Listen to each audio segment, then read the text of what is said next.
Messieurs, bienvenue sur ce nouvel épisode de Ouais Gros. Bon, ça fait très plaisir. Aujourd'hui, on a un invité de marque. On a Mike, Ouais, celui que vous gros! n'avez jamais vu, et celui que vous avez déjà lu, la légende qui se cache derrière beaucoup de gros infopreneurs, des tunnels de vente, des VSL. Mike, tu nous en diras un peu plus sur le podcast. Et je vais peut-être même te laisser l'opportunité de te présenter, parce qu'on se présente toujours mieux soi-même en général. Dis-nous tout. Je, Qui est Mike? je déteste faire ce travail, je te jure. Je déteste me présenter, je sais pas quoi dire à chaque fois. Pour résumer, dans tout le contexte digital, je me suis lancé en 2021 sur YouTube par expérience parce que je voulais justement devenir copywriter et je voulais montrer mes aventures dans le copywriting, donc en toute transparence. Parce que je voyais en fait tout le monde afficher ses beaux chiffres sur le web et je voyais jamais des gens qui commençaient de zéro et en fait arrivaient là où ils voulaient aller tout simplement. Donc j'ai commencé par là, j'ai montré tout en toute transparence pendant 52 semaines, soit un an. Ça a bien pris, ça a beaucoup plu aussi. Et aujourd'hui, j'en suis là. En tant que néo-copywriter, comme je les appelle, c'est une autre forme de copywriting, on pourra en parler aussi par la suite, une autre identité. Et double directeur marketing aussi en 2024, directeur marketing aujourd'hui en 2025. J'ai travaillé, comme tu l'as dit, pour les plus grands infopreneurs. J'essaye encore d'aller chercher beaucoup plus haut avec d'autres entreprises aussi. Et voilà, mon kiff, c'est de vendre à travers les mots parce que j'ai toujours aimé déjà l'écriture. J'ai toujours lu, ne serait-ce que de près ou de loin, des livres, tout simplement. Et, euh, et en fait, à travers donc le Covid, malheureusement, qui nous est tombé dessus, eh bien, je me suis remis à cette passion-là première, qui était l'écriture de poésie, de rap, etc.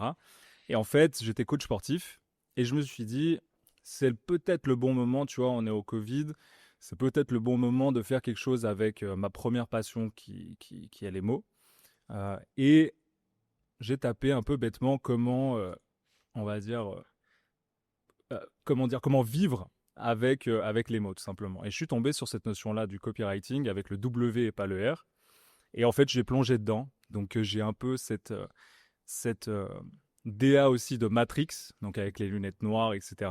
Parce que je suis tombé au fond du terrier et je ne cesse encore de plonger dans la nature humaine, la psychologie, la vente, la stratégie, etc. Et tout ce qui tourne autour de l'humain, tout simplement. T'es à quel niveau de La- l'iceberg là? De quoi? T'es à quel niveau dans la profondeur de l'iceberg? On le J'en sent, il y suis, a un je truc. pense, tu sais, j'en suis au début, donc ça fait 3 ans que je me suis lancé. Pour moi, je suis encore un petit dans ce game-là, on va dire, et j'ai encore beaucoup de choses à apprendre, donc j'ai aussi beaucoup d'humilité là-dessus. Mais ouais, je pourrais te dire, j'en suis à 20%, voilà, on va dire. Hein.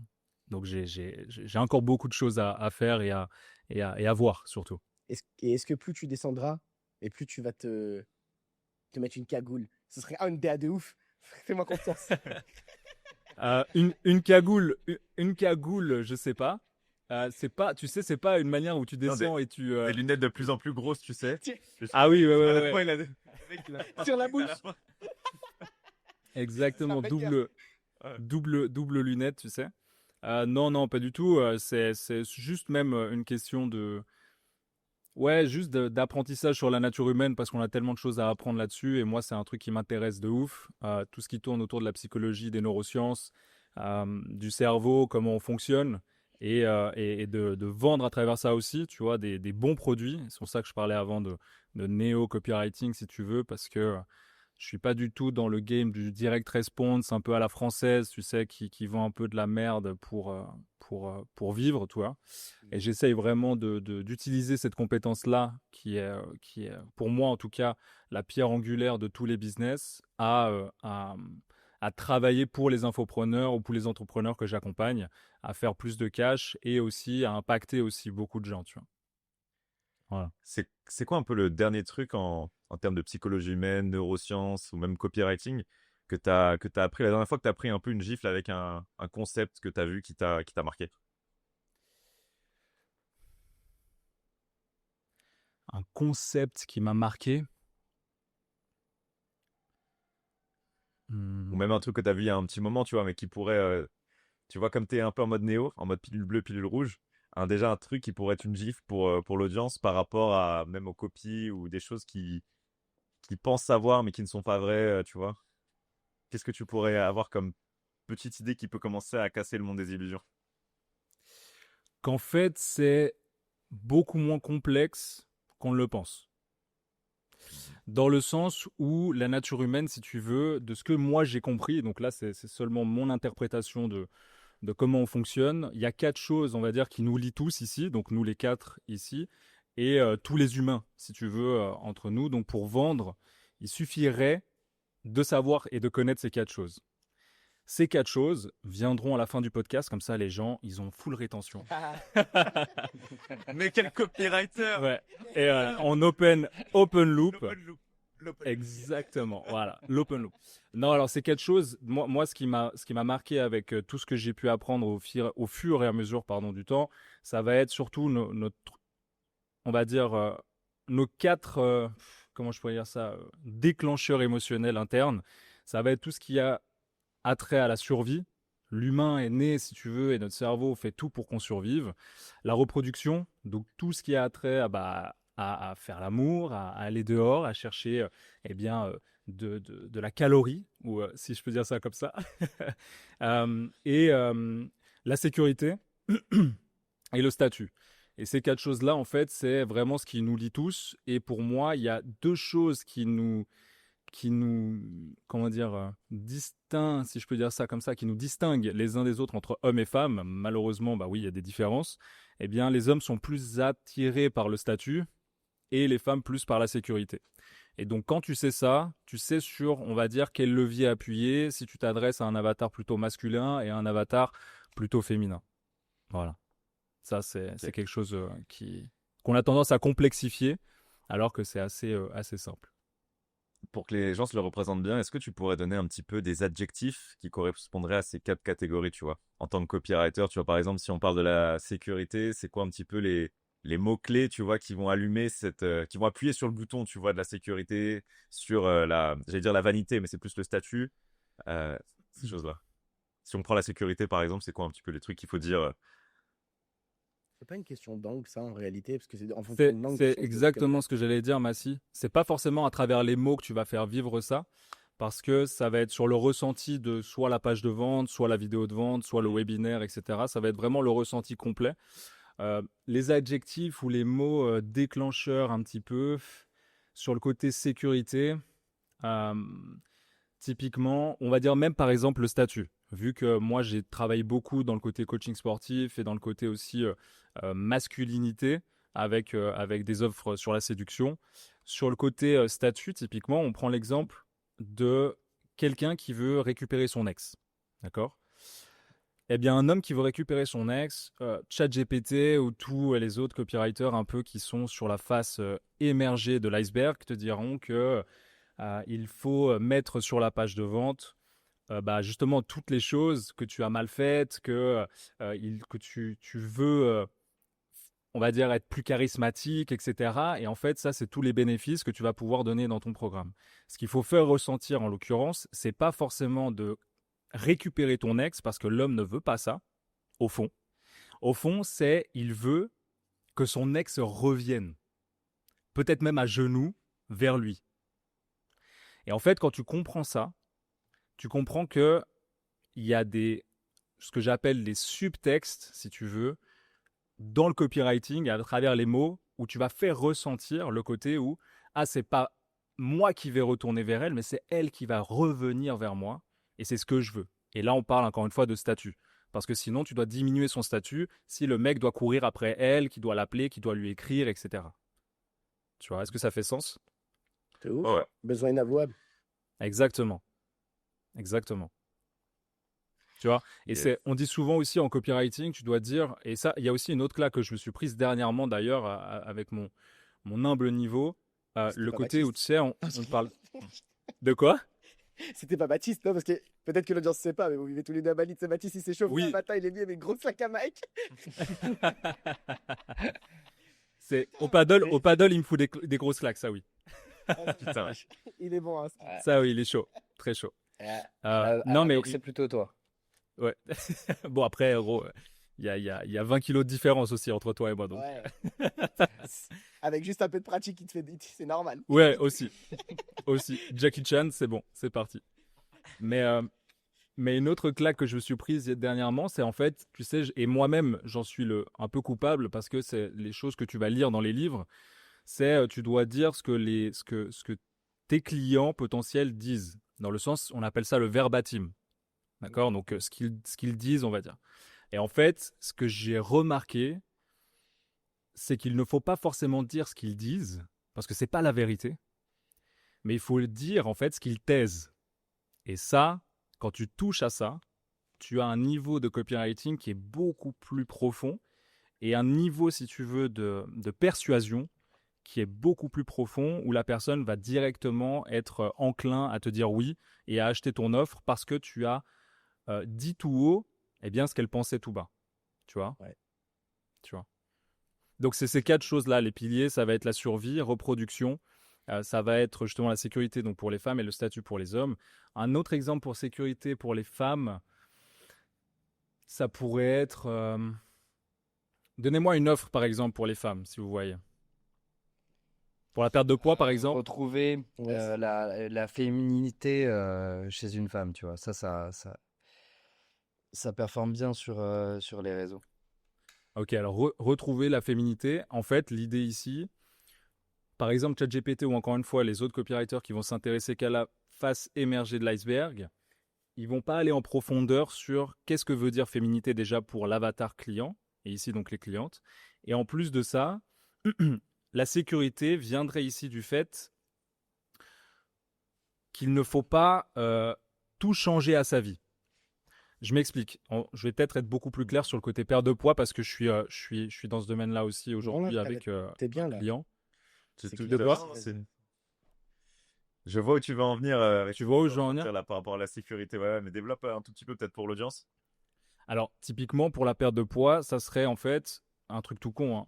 Tu peux manger des gâteaux et perdre 10 kilos. Voilà. C'est-à-dire qu'en gros, elle n'a pas besoin de sacrifier ce qu'elle aime déjà. Donc, elle a la sécurité de ne pas changer ce qu'elle fait déjà, tout en ayant eh bien, le outcome, donc le résultat qu'elle attend et qu'elle veut. Et donc Ouais, là, c'est on cool. est vraiment sur de la J'aime bien. sécurité. Il y a un mec qui a Du fait coup, est-ce toute que sa tu chaîne dirais, comme ça là. Vous l'avez est-ce vu que ou tu pas? dirais que la version à la perte, non, ça me dit rien, Massy. Fast Good Cuisine. En fait, il bouffe des gros tacos et il est stockos comme never. Ah, je vois, c'est Ah un oui, je grillage vois. avec des tresses, non? Ouais, one meal a day. Ouais, ouais. Ah, Ouais, je le vois très bien. Ouais. Un C'est nomade. très fort ce qu'il fait. Exactement. C'est très fort. C'est très fort Mais ce qu'il fait. en Mais marketing, c'est très bien exprimé, je trouve. ouais, ouais. Non, non, carrément. Et justement, il y a ce concept parce que le copywriting et la vente sont des choses qui sont intrinsèquement liées. Enfin, quand je parle de vente, je parle de vente comme moi je fais avec du closing ou autre. Et Totalement. en gros, la difficulté, c'est deux profils un peu différents parce que la difficulté du copywriter, c'est que tu produis quelque chose et tu peux pas le modifier on the go. Ça veut dire que c'est confronté à l'audience et tu dois avoir fait un perfect entre guillemets pour que ça marche le mieux possible. Alors que la vente, moi, ce que j'aime bien, c'est que j'ai un feedback instantané du marché et je m'ajuste par rapport à la personne parce que je suis en train de comprendre un peu les mécanismes au fur et à mesure que j'échange avec elle. Et Ouais, exactement. c'est super intéressant parce que les leviers que tu utilises sont les mêmes leviers qu'on va utiliser en vente entre guillemets directe quand on est avec le prospect. Justement, ce côté dont tu parlais avant, le côté inavouable, le fait d'aller chercher pas sur le besoin de surface, mais le besoin qui est en profondeur, c'est le même travail que tu fais au final quand tu es avec un client, enfin un client, un prospect, avant qu'il devienne un client. C'est de Ouais. réussir à aller toucher Juste, là où ça fait vraiment mal. la petite subtilité, c'est juste qu'il y en a un qui le fait à un niveau de conscientisation d'avant et l'autre qui le fait sur la next step. Donc il y en a un qui doit être plus deep, le sales, et le marketeur doit être plus discovery en général. Ouais, bah, c'est les Ouais, levels tout of dépend. awareness un petit peu.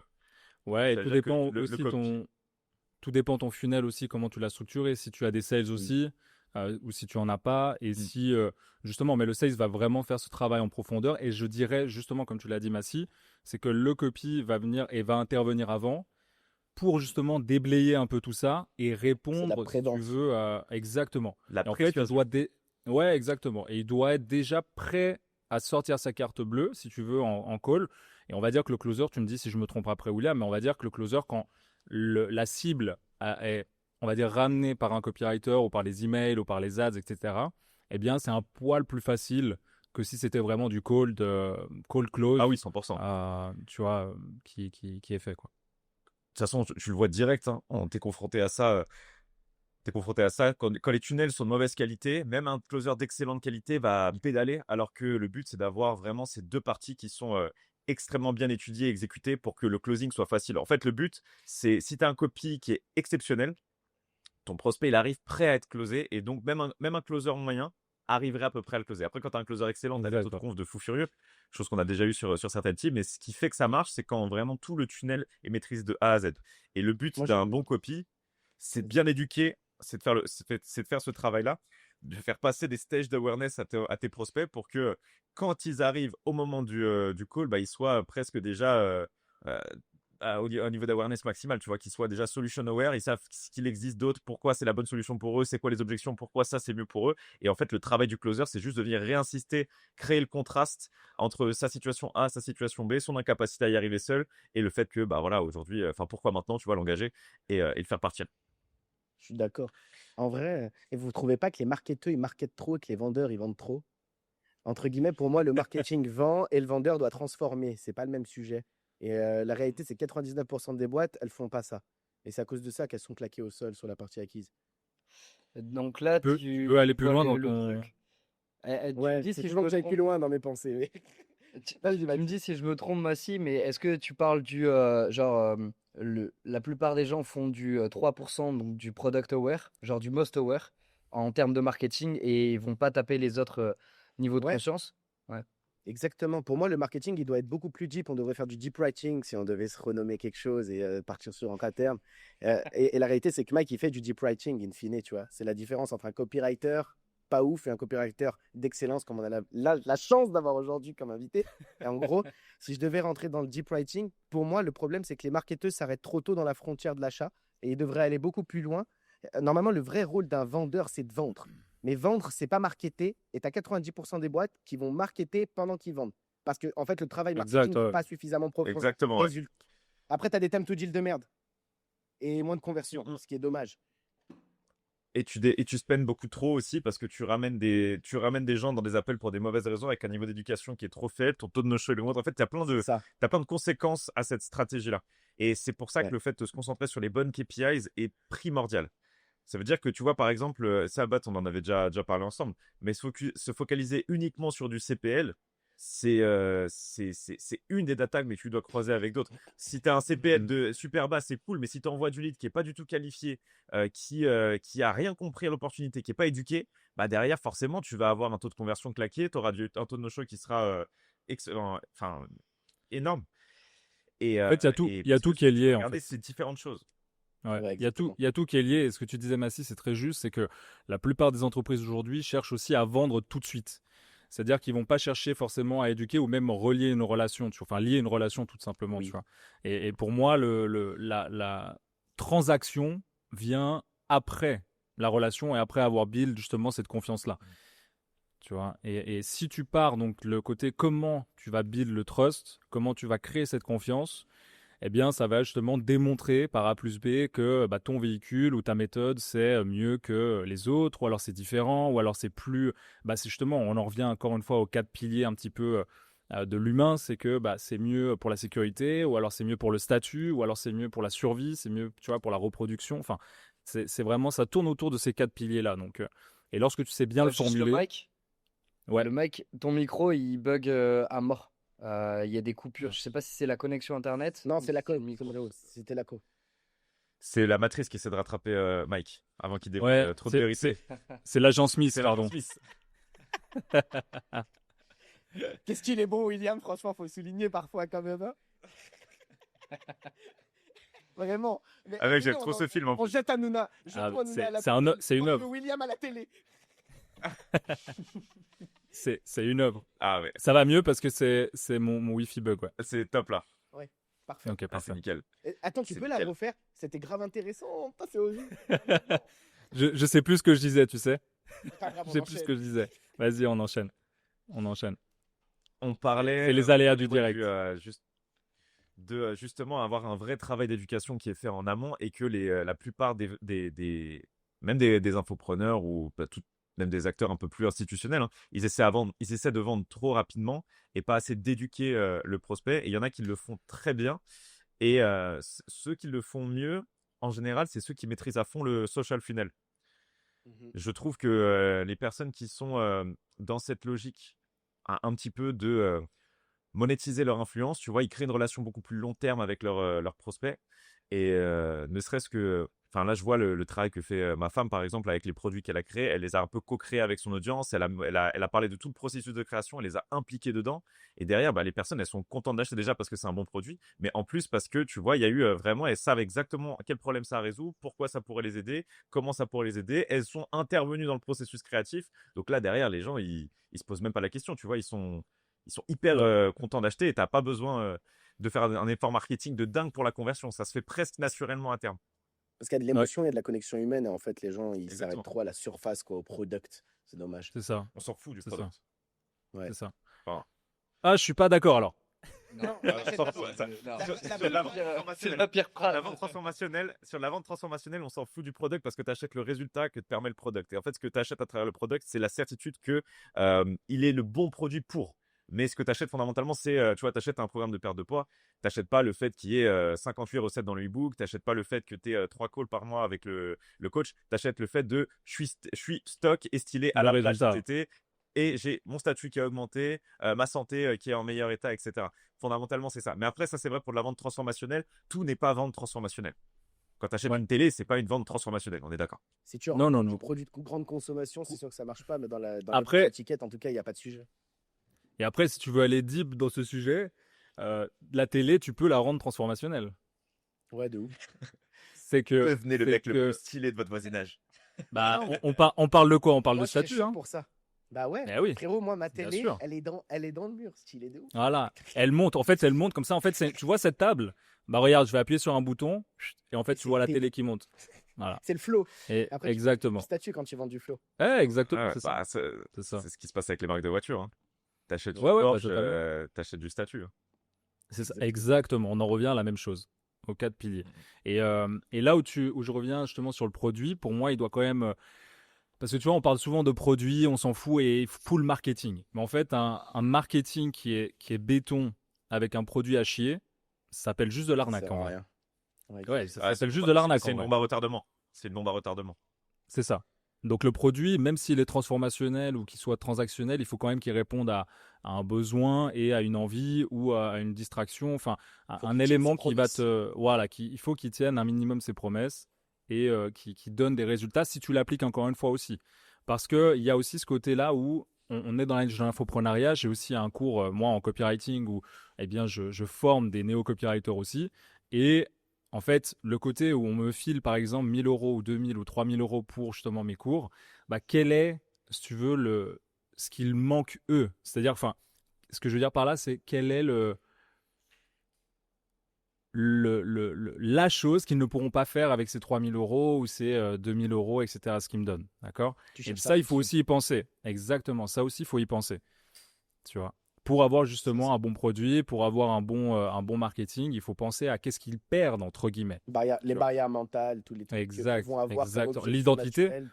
la nouvelle identité aussi, tu vois, on en parle. Enfin, ça, c'est encore un sujet hyper deep, mais c'est quelle identité tu donnes à la personne. Au-delà justement de la transformation et du statut, c'est quelle identité elle va avoir après le programme, par exemple. Tu vois, si on parle par exemple d'affiliation marketing et tu veux lancer ça, bah en fait, même parler à tes proches, quelle identité tu as à travers les yeux de tes proches. Encore une fois, c'est hyper deep, hein.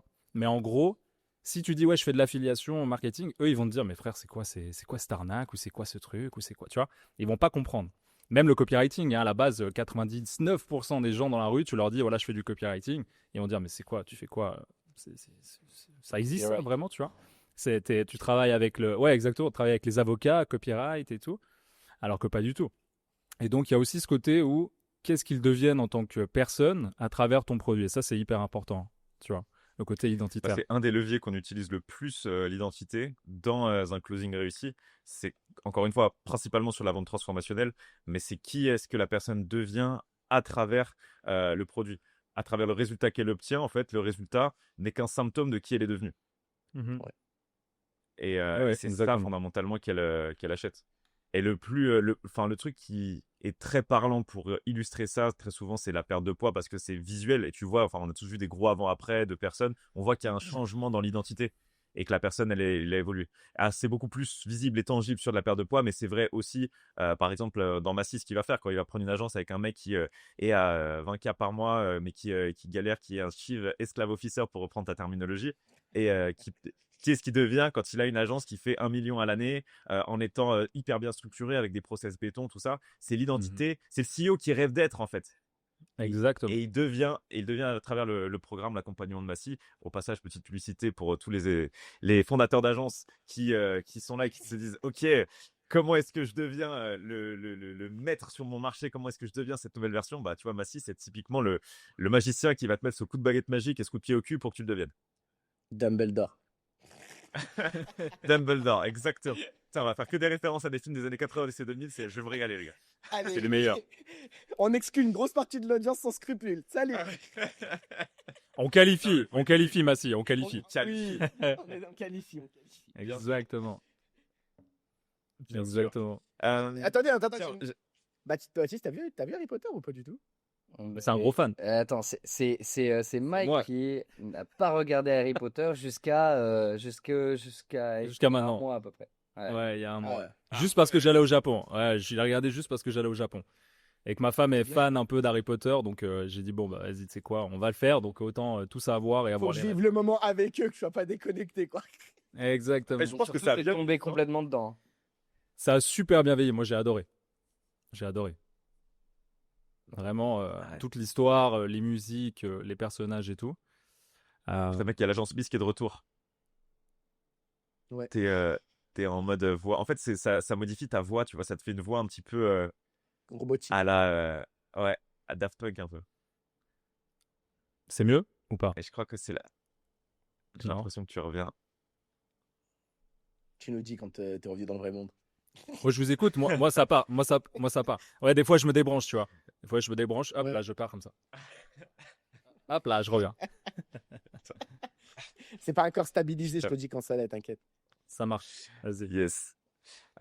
Du coup, le temps que ça se restabilise, moi, j'avais un sujet que j'aimerais aborder sur le copy. Et c'est le copy avec l'IA aujourd'hui.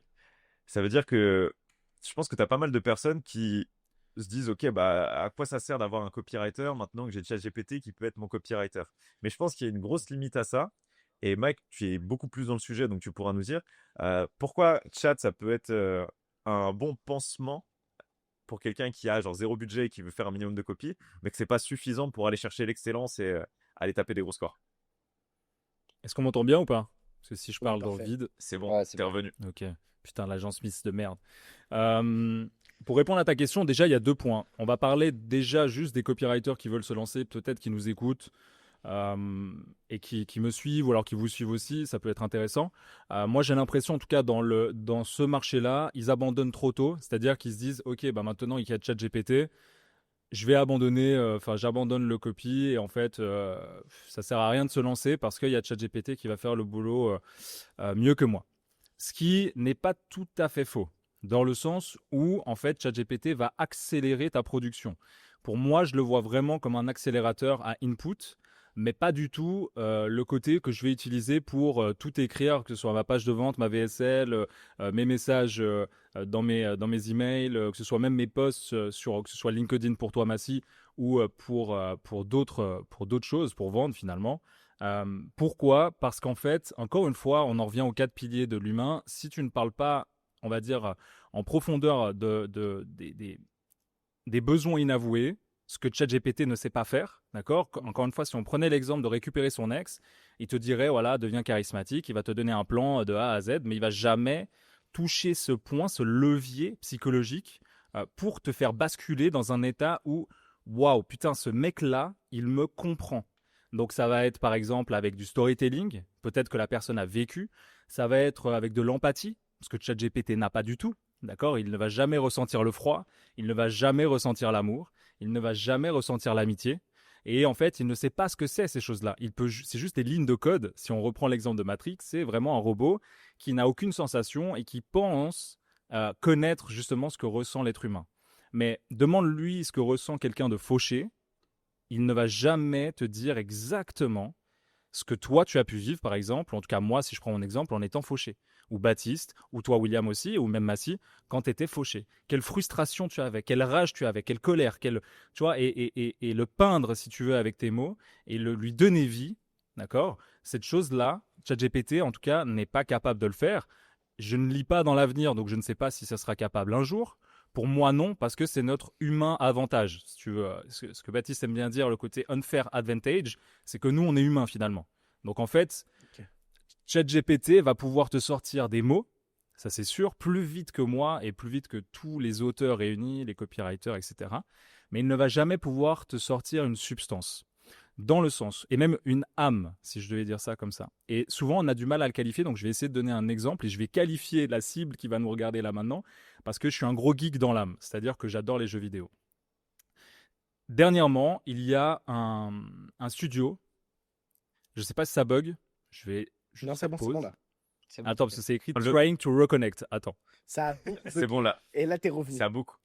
Je pense que c'est Sam Altman, il était en train de dire qu'est-ce que tu dis sur mon chat GPT toi C'est l'agence suisse. Et t'as oh là là là là, doucement, doucement, doucement. Mais après, avec Riverside, l'avantage, c'est que ceux qui vont écouter le pod, normalement, ça sera propre parce que ça enregistre en local sur ta machine et ça nous l'exporte. Donc, on devrait avoir un fichier audio propre. Donc, ils vont voir Génial. prendre à chaque fois pour qu'on parle de l'agence Smith. Mais en vrai, c'est parce que c'est buggé en live. Mais sur la réécoute, vous aurez quelque chose de propre, les amis, et ça va être smooth. Ok, parfait. Mais vas-y, Mike. Je peux continuer. En vrai, même quand ça bug, enchaîne, t'inquiète. Ça veut Ok. dire ça. Si ça bug, faites-moi juste ça ou ça. Tu vois, tu me fais comment je le fais? Voilà, tu me fais ça. Ok. Là, ça bug.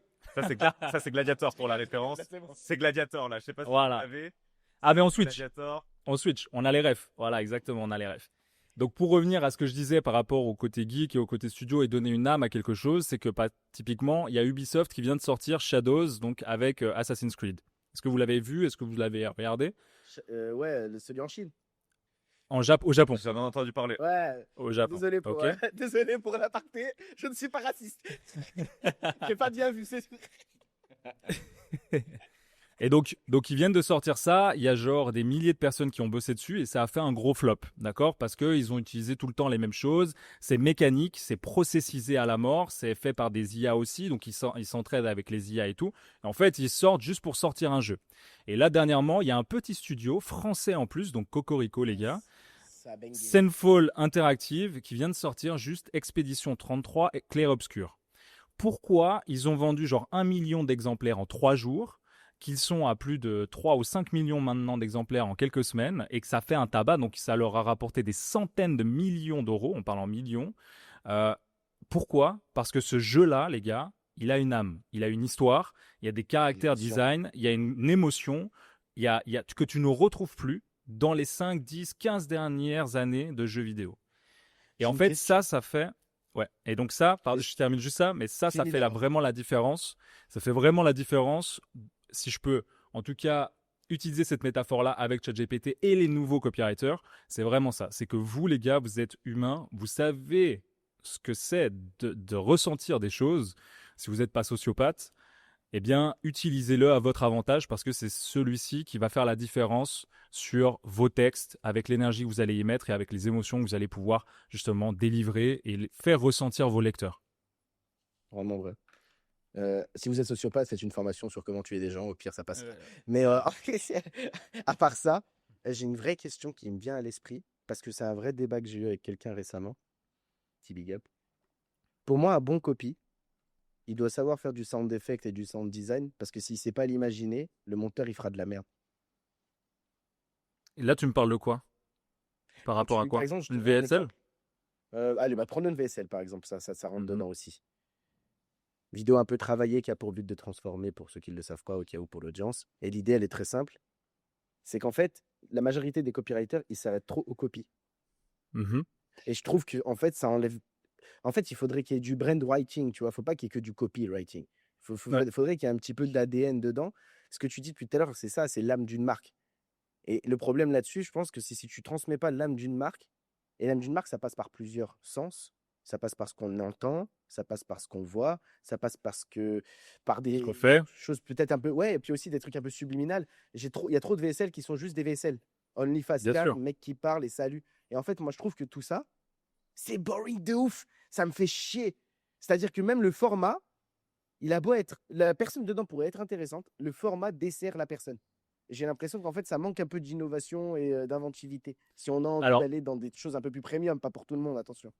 Alors, faut faire attention aussi à ce que tu dis parce qu'il y a une différence entre toi, Massy, et tes auditeurs ou alors tes lecteurs, etc. Ils sont pas au même stade que toi.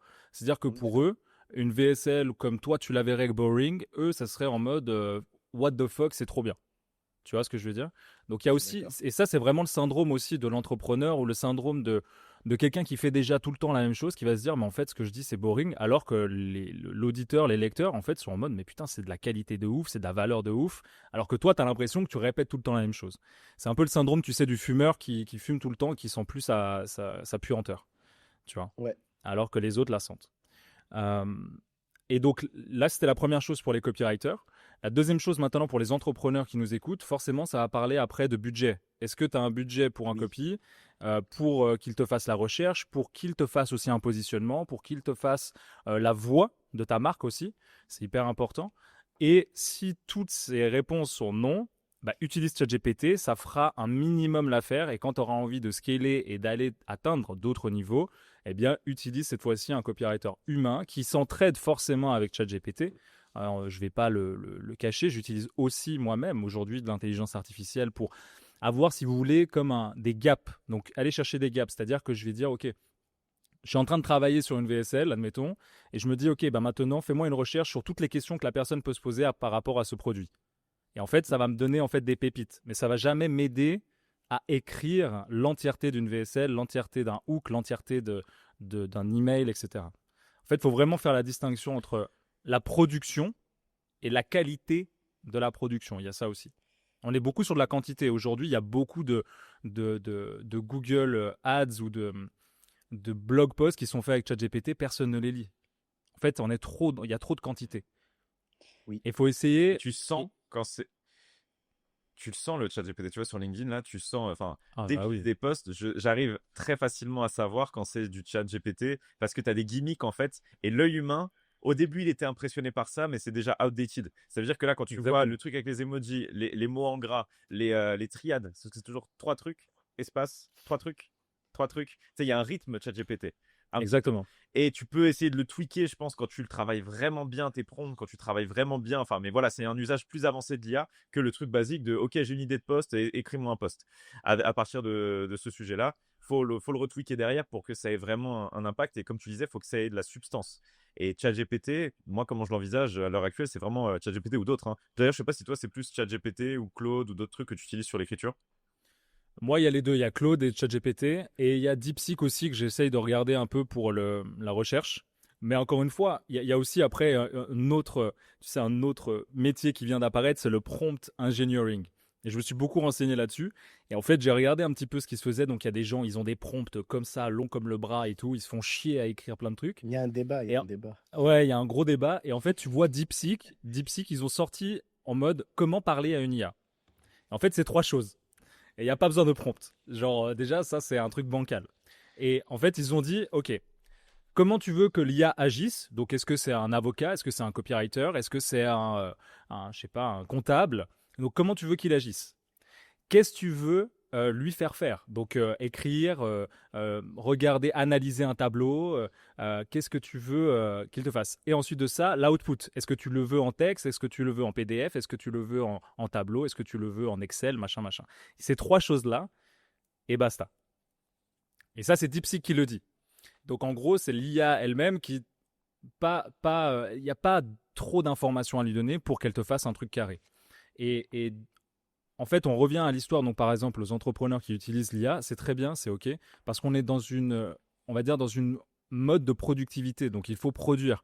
Et en fait, je pense qu'il y a un amalgame qui se fait. Aujourd'hui, il y a une grosse friction, en tout cas, qui va se faire, et comme moi, je suis en train de voir, c'est OK, on produit, on produit, on produit, donc du contenu à la con, à la con, à la con, parce que tout le monde produit du contenu à la con et ça marche.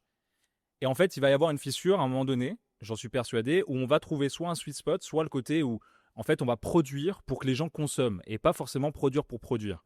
Et donc, pour que les gens consomment, il faut de la qualité. Et c'est pas la quantité qui va gagner. Il y a ça aussi. Je suis Tu vois. d'accord. Ouais, je suis d'accord avec toi. En fait, le consommateur, il a une capacité d'absorption limitée parce que Bien sûr. tu peux consommer juste autant de contenu que tu peux en consommer. Tu peux pas en consommer plus que ça. Et là, il y a une bataille pour l'attention qui se fait depuis plusieurs années. Donc, il y a de la surproduction de contenu. Il y a eu un moment où ceux qui produisaient le plus, c'était une stratégie pas mal parce que tu étais un peu partout et que tu écrasais en fait un peu le reste. Du coup, tu étais un peu plus visible. Mais si tu fais beaucoup de contenu de merde, bon, bah, soit tu vas attirer une audience de merde, soit tu vas, tu vas pas atteindre les paliers que tu veux. Là, moi, je préfère. Tu vois des mecs comme Théo Lyon, par exemple, qui vont sortir une vidéo plus épisodique, mais ça va être un énorme banger, tu vois. Genre ça, c'est du contenu que je vais consommer. Et en fait, même si je le vois pas tout le temps dans mon feed, je me rappelle de ce qu'il fait et j'associe une haute valeur à ce qu'il produit. Tout Exactement. l'effet sur le branding et tout, il est intéressant.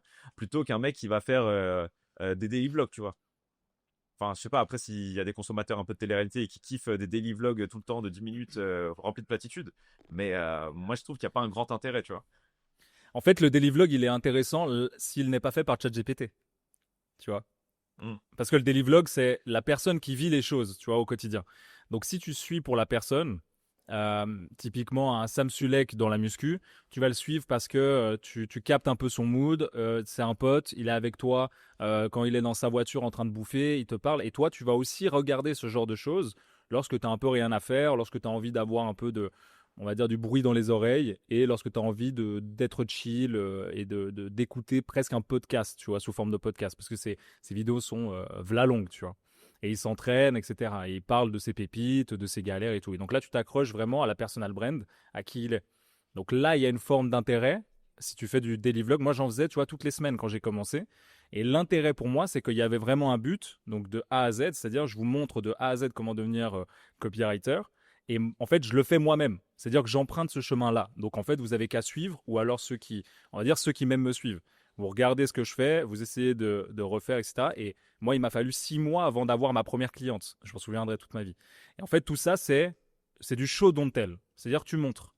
Et ça, il y a un gros intérêt pour l'audience quand tu parles surtout de, on va dire, tu sais, le nouveau terme à la mode, le build in public, tu vois.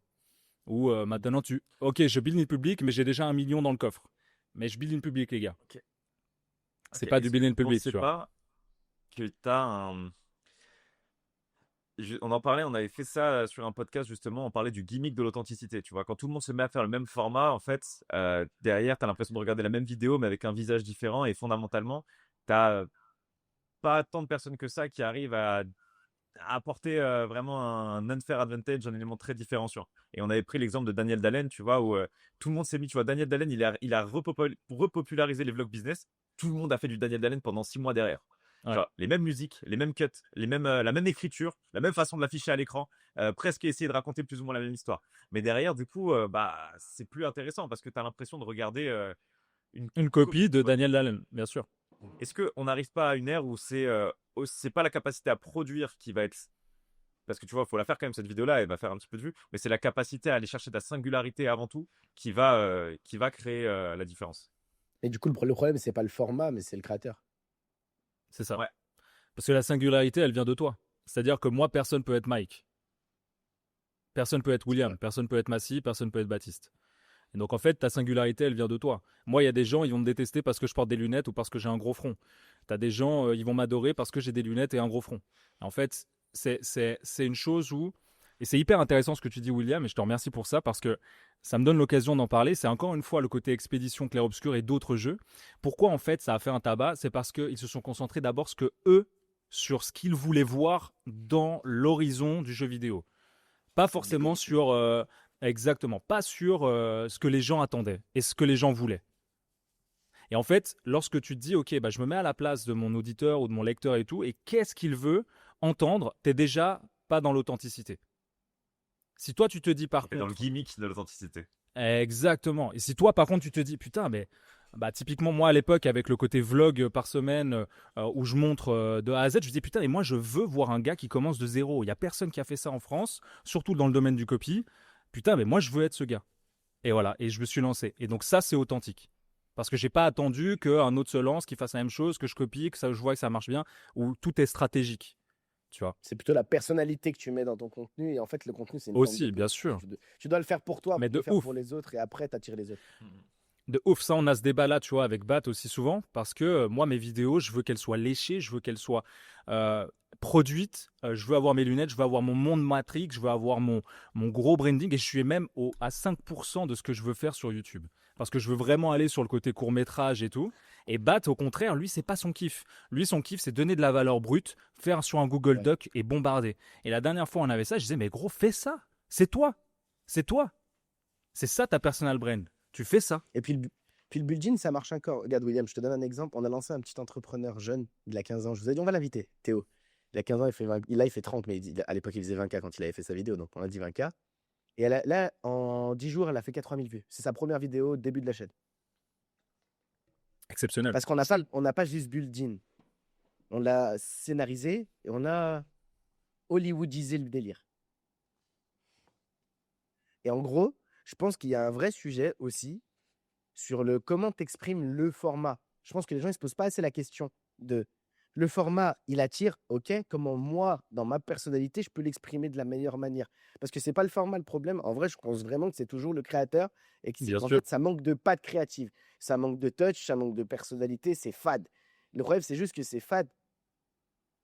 Si c'est pas Mhm. fade, ça marche. C'est pour ça que dès que t'en as un qui fait un truc radicalement différent, parce que c'est radicalement lui et pas le reste, c'est là où il y a un vrai. Il y a une une adhésion. singularité. Ouais, mais oui et non. Parce qu'il y a des gens qui font des trucs différents, fades. Oui, oui. Oui, mais C'est si des c'est gens eux. qui sont pas intéressants. Ouais, Il y a voilà. des gens qui sont moins intéressants que d'autres. C'est fondamentalement ça aussi le truc. C'est que demain, tout le monde n'a pas le potentiel pour accrocher Oui, l'attention. Et ça, c'est quelque chose. Tu vois, tu le vois dans une cour de récré. Tu vois, ça, c'est de plus jeune âge. T'en as qui vont être le centre de l'attention. T'en as d'autres qui vont être beaucoup plus discrets. C'est, euh, c'est, euh, c'est comme ça, tu vois. Et faut comprendre sa singularité et comment je communique ma singularité. Je pense que c'est deux choses. Deux choses. C'est avoir quelque chose de par ton expérience, ton histoire, ce que tu veux faire, ta mission, tu vois, quelque chose qui t'est propre et qui résonne avec l'audience. Mais tu dois pas penser à ce que veut l'audience pour essayer de lui proposer, mais penser fondamentalement à ce que tu veux toi. Et il y a assez de personnes dans le monde qui vont potentiellement adhérer à ton message et trouver une façon tu vois, trouver un format tu vois, qui te correspond et qui est le meilleur levier pour communiquer cette valeur et cette singularité. Et ce format sera pas le même. Tu vois, par exemple, je te donne moi le format que je préfère, c'est pour m'exprimer, c'est le podcast. Genre, c'est vraiment le truc que je kiffe, c'est improvisé, je me prends pas la tête. Dès que tu essaies de me faire une vidéo scriptée, mais je passe un moment de merde. Et ça se sent, tu vois, genre, je suis là, j'écris la vidéo, ça me prend des jours. Je suis là, ah, ok, bon, machin, j'essaie de la faire. Je me dis, putain, mais j'ai pas l'air bah, d'être tu vois, cool. Alors du que coup, les le vlogs podcast, que ça toi, plus, tu t'aimes vois. pas, les vlogs que toi, t'aimes pas, ils sont plus propices à ta façon de produire. C'est juste qu'il faut que tu les exprimes d'une autre manière. Alors, les vlogs que moi j'aime pas, entre guillemets, c'est ce que j'aime pas. Si j'en consomme un peu des vlogs, mais j'aime quand les gens sont pertinents et je trouve que des fois dans le vlog, si c'est pas bien monté, en fait, ça devient chiant, tu vois. Ouais. Je sais Oui, pas mais parce comment te que dire, mais, tu recherches peut-être l'outcome aussi dans le vlog, alors que c'est pas le but fondamental d'un vlog. Tu vois aussi? je C'est-à-dire recherche, que le vlog, en fait, t'as un Le début, vlog, une c'est de la fin. que connexion l'outcome dans le, émotionnelle. Tu vois, en fait, il y a toute la personne, en fait. Tu vois ce que je veux dire ou pas? Peut-être que c'est ça, je me ouais, trompe. ouais. Non, non, j'entends. Après, tu vois, je regarde pas un vlog comme je regarderais un tuto, entre guillemets, sur comment build un process de vente, tu vois. Genre, je sais pas ce que j'attends d'un vlog, tu vois. Ouais. Et d'ailleurs, avec Bat, au bout d'un moment, on avait réfléchi en formant, on s'est dit, est-ce qu'on ferait pas des value vlogs, tu vois, où genre, t'as du vlog et de la valeur, mais en fait, tu crées un hybride. Euh, et, euh, et bon, bref, faut le travailler un peu le format. Mais ouais, je suis d'accord sur ce que tu dis sur le fait que le vlog, c'est pas le même format. Tu consommes pas un vlog comme tu consommes une vidéo de valeur. Mais en fait, tu Ouais, et te puis poses la question à l'envers. La bonne question à te poser, c'est et qu'est-ce que j'aime dans les vidéos de valeur? Qu'est-ce que j'aime dans le vlog? Comment je fais un hybride qui me ressemble qu'à moi? c'est exactement ça. En fait, même si c'est hybride, les gars, en fait, c'est la chose qui n'existe pas. Donc, si tu fais du vlog et qu'il y a du vlog et qu'il y a de la valeur d'un côté et du vlog, peut-être qu'il y a des gens qui voudront du value vlog, en fait. Et donc là, tu crées en fait C'est sûr. un nouveau domaine et bah, une nouvelle brèche. Et donc, c'est vous les premiers et vous faites un tabac dessus, quoi. Bah oui, Tu parce vois. que là, on reprend un exemple tout con. On en a marre des mind mapping, des petits gamins de 18 ans qui ont tous les jours le même t-shirt, pas de thune, et qui nous disent qu'ils font un M. En slip de chez leur mère, voilà. Évidemment. Ça est bon. Et il y en a beaucoup sur Et X. Il y en bon, a beaucoup sur X. il y en a beaucoup de parties. Il y en a qui disent la vérité, et il y en a beaucoup qui ne la disent pas. On ne Je te pointera jure. pas du doigt. Mais on en a Je te marre. jure. Du coup, on en a marre des vidéos value only, parce que ça se transforme comme le nouveau tuto. Les tutos sur YouTube, ça marche pas. Hein, pas besoin de vous l'apprendre. D'accord? Pose-toi la bonne question. Quand moi, William, je regarde un vlog qu'est-ce que j'aime dans ce vlog? En fait, moi, ce que je me pose la question, c'est inversé. C'est égoïstement, moi, William, j'aime pas me poser derrière la caméra sans rien foutre. Donc, en fait, j'ai envie de prendre des moments de vie de spi où je sors juste ma cam, ma DJI, ma GoPro, peu importe, on s'en fout. Et je me prends 2 spi. Et là, je partage une réflexion à haute valeur, à haute intensité, comme William est, parce que William est très cérébral. Et c'est très bien comme ça. Et ce moment-là, en fait, je le capture parce qu'en fait, je le capture pas demain. Je le capture dans l'instant. Cet instant-là, il crée quoi? Il crée l'émotion, il crée un arc narratif. Et en fait, si tu fais ça tous les jours un petit peu, au lieu de vouloir sortir un daily vlog, tu sors un weekly vlog, ou comme tu as envie, un monthly vlog value. À côté, Baptiste, lui, c'est tout l'inverse. C'est frère flemme, moi, quand je kiffe, je me déconnecte. On connaît Baptiste. Enfin, c'est notre personnage favori là-dessus, tu vois. Il ne veut pas sortir avec des caméras, laisse-moi tranquille. Par contre, quand il est à la maison en mode productivité, il est en mode sors-moi le taf, je Charbon. vais te montrer, t'inquiète. Et ben en fait, on va faire un mix entre les deux. Et c'est comme ça qu'on va réussir à avoir un contenu qui est monitrice contenu et pas autre chose. Et après, avec ça, de la frappe. Même moi, je vous connais, je préférerais consommer ce contenu-là que celui que vous faites, avec toute l'honnêteté et la transparence que je vous dois parce que je vous aime. Ah, mais mec, moi, mon contenu, il est à chier. Genre, en fait, ça me saoule. Genre, c'est vraiment ça. Ouais. Mais du coup, en fait, je préfère l'ADS. En fait, on a des coups de taré. C'est vraiment ma spécialité et on scale, tu vois. En fait, je suis très impatient. C'est est-ce que j'ai vraiment envie de faire du contenu déjà? C'est pas une Ouais, obligation. voilà, c'est ça. La deuxième question à se poser, c'est si j'en fais, c'est quoi l'intérêt? Est-ce que ça sert les intérêts de la vision de mon entreprise? Si oui, il faut le faire, mais il faut trouver comment le faire en aimant le faire. Dans tous les Moi, cas, j'ai envie de ça te sert. dire, ouais, j'ai envie de te dire un truc, Bat. Une autre chose que Massi n'a pas forcément dite, c'est pourquoi se limiter aux ads et pourquoi pas faire des ads contenu, donc ads brand. Tu vois ce que je veux dire? Donc de Ouais, scaler performance. ta boîte, exactement. Donc de scaler au niveau, donc avec des bonnes perfs avec tes ads, mais que tes ads soient tournés d'une manière où, putain, c'est un réel que je suis en train de regarder. Et en fait, tu fais du contenu en ads. Tu comprends ou pas? Comme Et en ça, fait, Baptiste, tu augmentes ta, Ouais, tu ouais. augmentes, banger créatif, on appelle tu ça augmentes, BGC, les Baptiste Ads créatifs. Baptiste Ad Strategy. Et en fait, tu fais ça, vous augmentez vous deux la brand money trees, et en plus vous faites des ads à côté. Là, t'as le sweet spot, le meilleur des deux mondes. J'adore Ouais. quand les podcasts, ça devient des consultings. Ça me fume. Ça me fume. Ça veut dire qu'il y a de la valeur. Ça veut dire qu'il y a de la valeur. Parce que Baptiste, il dit que ça le fait chier de créer du contenu, mais c'est Eh pas oui. ça. Ce qui le fait chier, c'est la façon dont il a de produire ce contenu. Le temps que ça lui prend, les choses quand on les... C'est difficile de comprendre ça, mais la chaîne de production, elle est aussi importante que les rendus. Et il faut avoir une chaîne de production qui colle avec la façon dont on est. Et Julian, tu l'as bien exprimé. Arrête de te casser la tête. Tu te poses plus derrière un ordi. Ça te va pas, tu le fais pas. Il faut que ce soit instantané chez toi. Baptiste, c'est différent. Ce qui le fait chier, c'est le côté perf-net. Il se dit, ah, je fais des ads, c'est de spi. Je fais du contenu, ça saoule. Sauf qu'il faut penser un petit peu long-termiste et se dire qu'en réalité, il y a un vrai effet de levier sur le content. Parce que le jour où ça pète en automatique, même tes ads pètent. Ouais, C'est ça. 100%. Ouais, ouais. 100%. Et Mais vice tu vois, versa. je pense que c'est évident que le contenu, on sait tous la valeur que ça a sur le long terme, mais c'est comme un peu le sport, tu vois. Tout le monde sait la valeur que ça a d'aller s'entraîner, d'aller faire ça, mais ça demande quand même une certaine rigueur et une certaine discipline. Faut faire du Ouais. contenu que t'aimes, mais il faut avoir la discipline de le faire régulièrement. Et je pense qu'il vaut mieux faire des vidéos, tu vois, genre par exemple un rythme que tu peux tenir, peut-être une vidéo toutes les 2 semaines ou une vidéo par semaine, mais Même t'y par tenir mois, plutôt c'est que pas de filmer grave.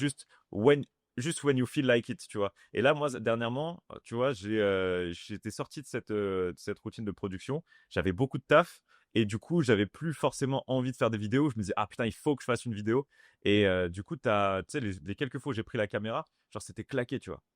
Genre là, Parce j'ai fait qu'en une vidéo, je l'ai envoyée à ma monteuse juste pour relancer la machine, tu vois, mais je me suis filmé, c'était avant-hier soir, je crois, ou hier soir. Non, c'était avant-hier. À 23h30, j'ai dit, vas-y, il faut que je parle à la caméra. Je la pose et j'ai commencé à raconter, raconter des trucs. Et j'ai dit, vas-y, hop, j'envoie, on verra ce qu'elle arrive à faire. Mais enfin, peut-être que la vidéo, ça va être un banger, peut-être pas, tu vois. Mais ouais, il faut que ça reste un plaisir, mais quand même encadré dans une forme de régularité. Et tu vois, j'avais cette discussion. Alors, rien à voir, hein, je vais faire un grand écart de ouf.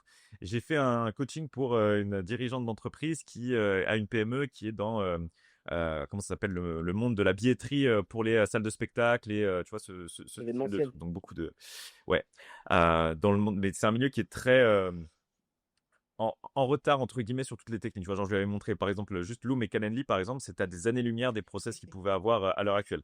Mais parce que c'est ça, c'est des industries qui sont un peu vieillissantes. Tu vois, c'est des boîtes qui ont genre 40 ans, 50 ans même peut-être des fois. Ils ont des vieux process Et pareil, il n'y avait pas trop d'acquisition en place. Et j'ai commencé à me dire, bah voilà, là, le problème, c'est que si tu fais pas d'acquis, s'il n'y a pas de nouveaux clients qui rentrent, et si tu t'attends que de l'inbound, bah ça va être problématique, il faut que tu fasses de l'outbound. Et dans l'outbound, tu vois, genre on a fait un peu une stratégie, et je lui ai parlé, bah voilà, tu as call mailing, tu as call, mais le but, c'est de créer une strat qui soit faisable pour toi et tes équipes. Et juste, tu vois, le monstre que ça peut représenter de faire du call, alors que ça reste quelque chose qui, dans son cas, hein, je parle bien dans son cas, dans le cas où c'est des salles de spectacle et tout, c'est pertinent de le faire. Mais tu vois le monstre de dire, ouais, je dois appeler 250 salles, ça te paraît infaisable. Je dis, ouais, mais regarde, si tu appelles juste 5 salles par jour, genre 5 appels en call, c'est rien du tout à passer, tu vois. Oui. Mais tu le fais à l'échelle d'un mois déjà, donc tu appelles 5 x 4, donc 20, tu appelles 100, en gros une centaine de salles par mois. Sur l'année, tu as appelé plus de 1000 salles. C'est ça. Sur les 1000 salles, tu as généré X rendez-vous. Sur les X rendez-vous, tu as closé X opportunités. Et donc, du coup, tu vois, ça crée une traction, une vélocité que tu n'aurais jamais eu si tu n'avais pas fait ce petit effort au quotidien. Donc, je pense que le contenu, pour s'y mettre vraiment, faut pas trop sacraliser le fait de se dire, OK, j'ai une vidéo par semaine, je vais shooter la veille pour le lendemain, tu vois. C'est peut-être Jamais. juste retrouver le côté où bah, je vais filmer des trucs et même si je vais pas les poster, je vais juste prendre l'habitude de filmer et de parler, tu vois, je ferai le tri là-dedans. Et... En fait, Et en prends-le fait, pas comme de la création de contenu, prends-le comme de la documentation. Ça va t'aider. Ah, c'est un bon pattern. Il y a le truc de l'extroverte aussi. Moi, tu vois, je suis très extraverti. Donc, du coup, j'ai aucun problème à créer du contenu comme on est en train de le faire là quand j'échange avec d'autres gens parce que c'est là où, tu vois, mon esprit, il se met en action et qu'il y a des idées. Je récupère le feedback en face. C'est pour ça que j'ai kiffé le closing. Hein. Mais par contre, quand je suis tout seul, genre pareil, pour produire, tu vois, Bat, à côté, il a une capacité de production. Mais Bat, c'est une usine, c'est une usine à lui tout seul. Genre, il alors qu'en te pond un podcast, site internet en une soirée. Si je devais faire la même chose, frérot, ça Parce que prendrait 3 semaines. nous, on est des procrastinateurs, frère. non, mais enfin, c'est des énergies qui sont différentes. Oui. Maintenant, pour prendre une parallèle avec le contenu qui est ultra qualitatif, tu vois, je vois ça en mode ads avec du Sabri Subi. Il est arrivé avec Il une est bon, Sabri. qualité de production. On l'a écouté 3 fois d'affilée avec Mike, c'est la VSL de Sabri Subi. Il est arrivé Bien. avec un banger, il a retourné tout le marché. Ça, c'est exceptionnel. C'est que tu arrives, tu mets des standards tellement hauts sur le marché qu'il n'y a personne qui peut te copier dû à la technicité et aux mots qu'il emploie, à la mise en scène. C'est vraiment C'est un de l'art. ensemble. C'est de l'art. C'est du tour, mais c'est ça un tournage, un vrai tournage. Au final, C'est un vrai tournage. c'est de la Il y a prod. ça. Et moi, pour revenir sur le sujet justement des ads, et Massi, où je pense que tu te trompes par rapport à Bat, parce que, alors je sais pas votre relation, mais je le connais extrêmement bien. Tu le connais mieux. Je pense. Mais en tout cas, c'est aussi une perte de contrôle. Sur l'organique, en fait, tu n'as pas le contrôle des résultats. Et sur les ads, il adore le fait est que tu mettes 1 euro, tu en ressors 5, ou 3, ou 10. C'est plus Et en fait, tu as le scientifique. contrôle.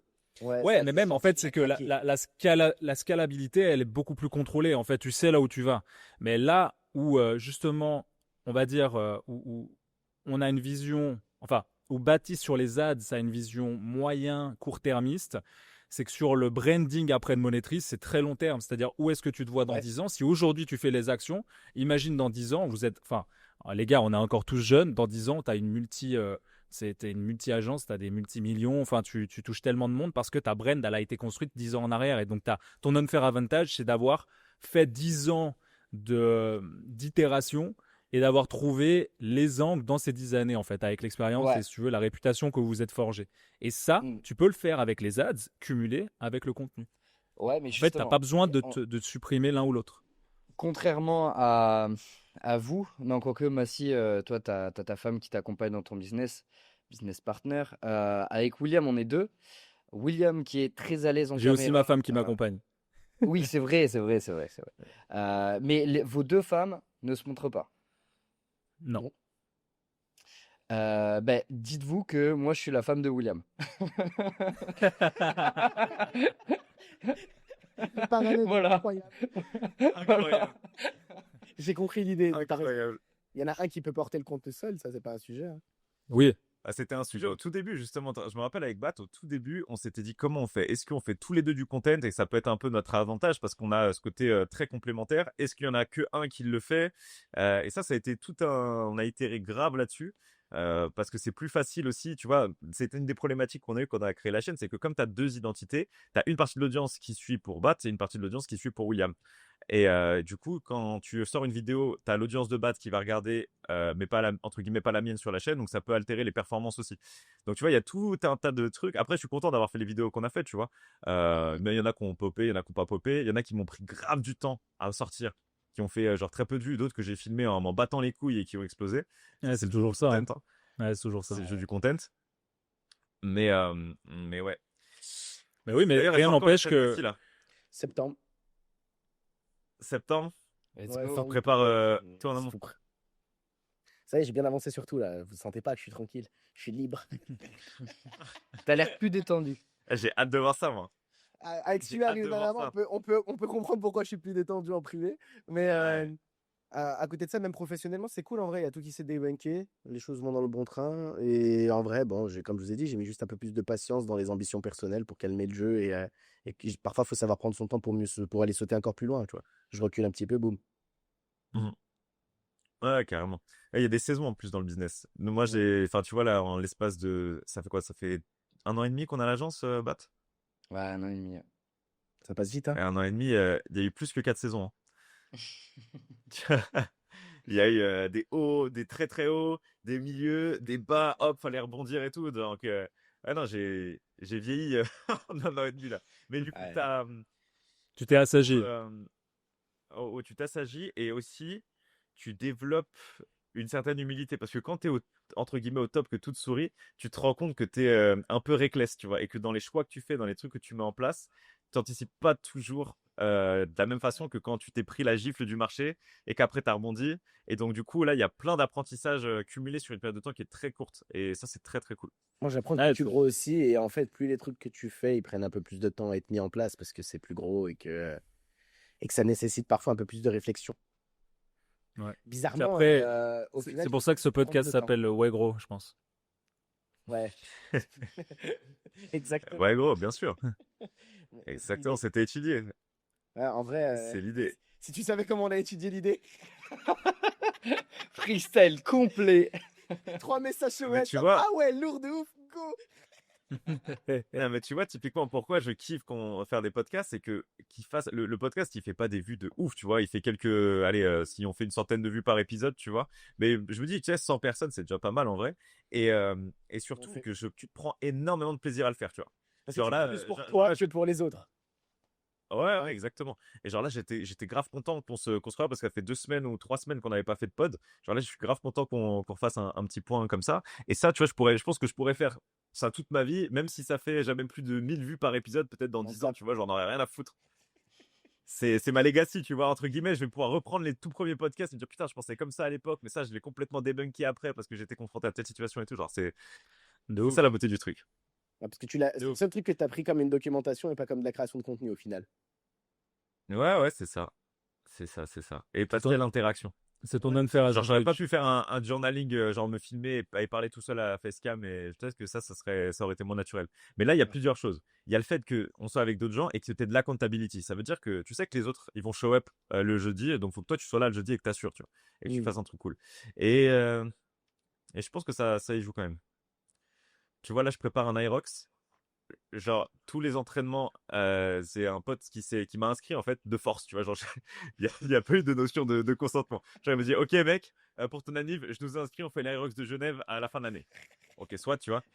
Je dis OK, mais j'aime bien parce qu'il y a un défi, il y a une accountability. Ça veut dire que lui, je sais qu'il veut performer à un certain temps, donc il va falloir que j'assure sur ma prépa. Et là, tu vois, quand je suis parti courir, frérot, j'avais pas couru depuis longtemps. La course à pied, aïe, aïe, aïe, aïe, aïe, tu vois, genre j'étais au bout de ma life. J'ai fait, je crois que 8 ou 9 kilomètres et j'essaie de maintenir une allure standard, tu vois, genre les coureurs, ils vont se dire, ouais, c'est claqué. Mais tu vois, courir à 10 quand t'as pas couru depuis longtemps, c'est pas évident. Quand tu fais 85 kilos, c'est pas évident. Et ouais, putain, mais je sais que je vais mettre une déterre parce que je sais qu'il veut faire un temps et je sais que je peux pas m'autoriser à le décevoir, tu vois, par rapport au fait que, En tu fait, vois, il compte sur moi. trouve ce qui te donne l'esprit compète, mais dans le contenu. Parce que William, c'est un mec à la compète, ok? Dès qu'il y a une compète là, il n'y a pas de sujet. Tu vois, il se bat Ah, avec gars, lui-même. Dès qu'il y a ça, c'est cool. d'ailleurs, Mets-toi de la compète. Mets-toi de la compétition dans tout ça. Et comme ça, au moins, tu fais péter monétrice sur les réseaux. Il y a plein de gens, ils sont là, ils ont pop, ils sont claqués au sol. T'as pas le droit de les laisser faire ça. Juste pour le bien-être des autres gens que tu pourrais aider dans ce monde, tu dois créer du contenu. Allez, let's go. Vous m'avez closé, les gars. Mike, c'est réglé d'avance. Il est dans le copy, il est exceptionnel, il a déjà un personnage. Non mais arrête, mais c'est... Regarde-moi ça. Il a déjà gagné avant même d'avoir commencé. Alors imagine quand il va commencer à fond, qu'est-ce que ça va être? Bat, tranquille, on a compris. Je dirais pas femme, je dirais homme de l'ombre. C'est notre Batman. Et il est très bien comme ça. C'est le Batman, d'ailleurs. C'est le Voilà. Batman. Bat, en fait, avec le décalage horaire, des fois, j'arrive le matin, il a déjà abattu une quantité de taf de ouf. Au fait, review, j'ai fait le site, j'ai fait le tunnel, j'ai fait ça. William Hilton, il dit bon, bah ok, je vais aller voir les équipes. Bon, allez, moi, je vais faire un petit huddle. Hein. Comment ça va la team? Ouais, trop bien. Moi, j'ai grave bossé grâce à Mike et vous. I love this job. Ah, incroyable. Alors, enfin bref. Bon, c'est quoi le mot de la fin un petit peu là, Mike? Parce que là, c'est vrai qu'on s'est égaré un petit peu sur les frasques du contenu.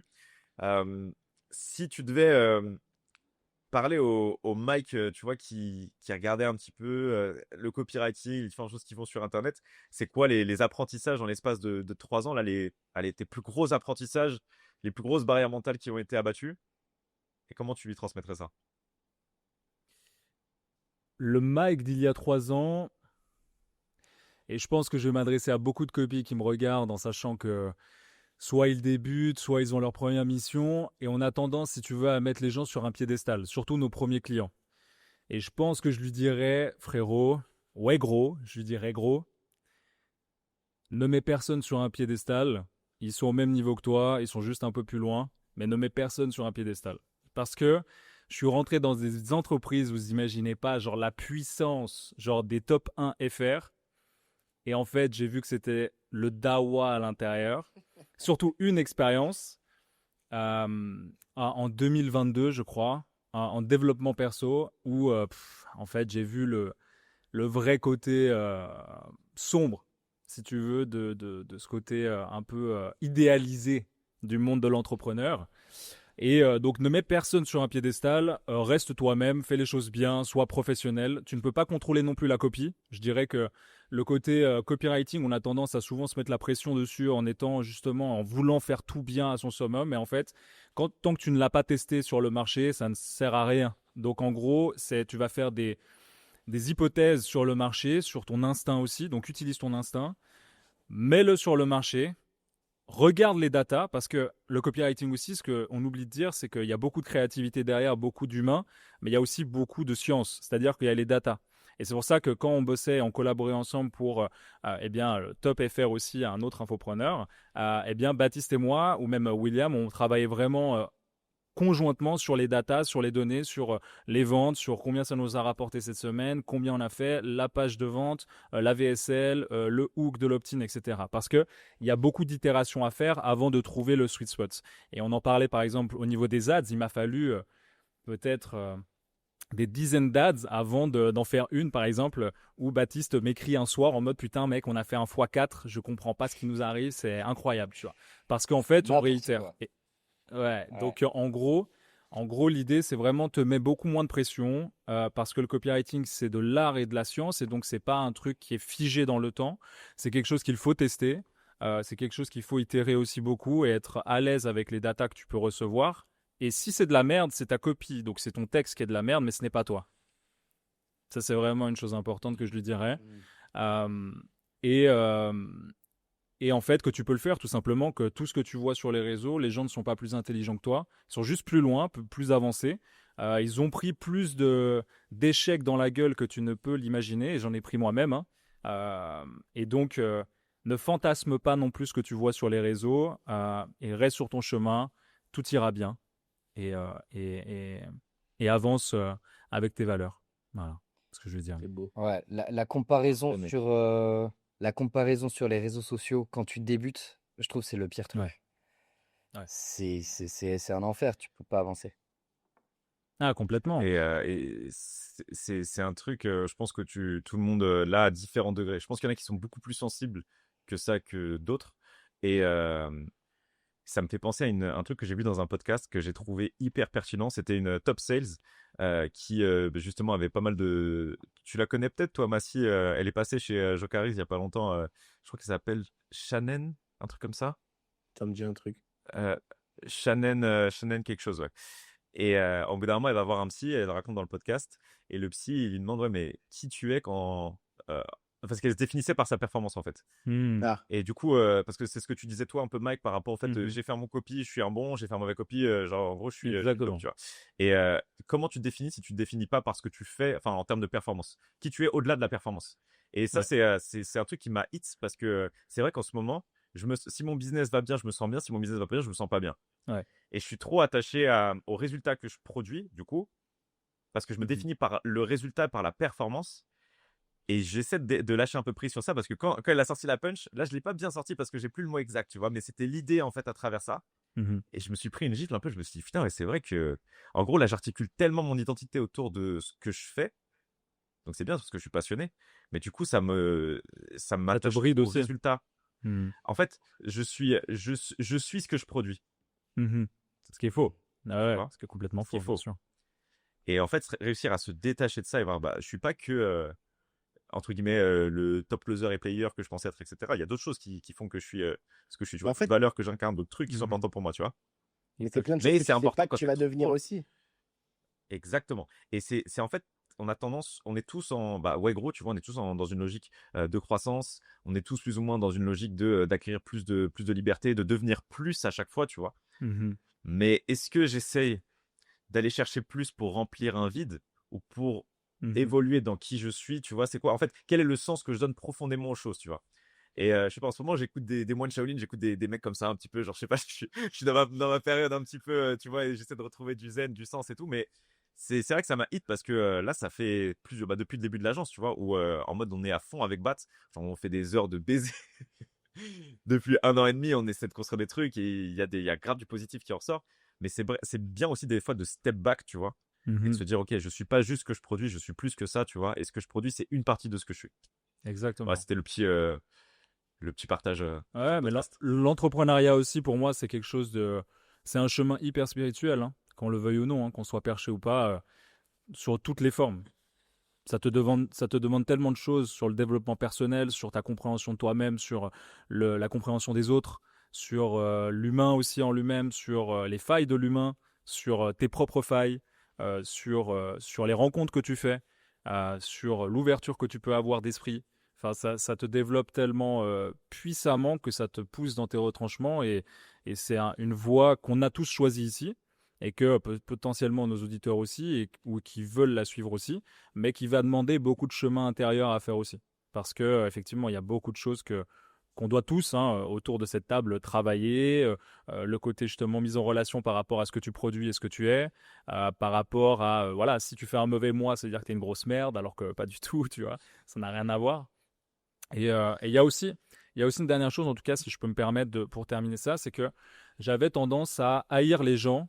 Vraiment, j'utilise ce mot-là parce que haïr les gens qui réussissaient mieux que moi à mes débuts. C'est-à-dire que j'avais vraiment une comparaison malsaine vis-à-vis d'eux et moi-même. C'est-à-dire que si quelqu'un d'autre réussissait et que moi je n'avais pas, par exemple, un client, ce qui m'est arrivé, hein, ce qui m'est arrivé même au nez, c'est-à-dire que j'appelle un client, normalement je devais le closer, il y a un autre copywriter qui arrive sur le terrain, que je connais en plus très bien, et qui est très cool et tout, et il le close à ma place, c'est-à-dire qu'il s'est montré beaucoup plus pro et tout. Et en fait, j'avais une telle rage, tu vois, à l'époque, que ça m'avait saoulé, enfin bref, tu vois, donc j'étais vraiment dans une démarche où si les autres réussissent, moi, ça a éteint ma lumière, si je peux dire ça comme ça, Mm. ça a éteint quelque chose en moi, tu vois, alors que pas du tout. Que ça n'a rien à voir avec eux, ça n'a rien à voir avec toi, et en fait, ton chemin, c'est quelque chose où si quelqu'un réussit, en tout cas aujourd'hui, dans ma définition, si quelqu'un réussit et qui montre par exemple qu'il a fait X milliers d'euros ou centaines de milliers ou des millions, etc., ça veut juste dire que tu peux le faire aussi.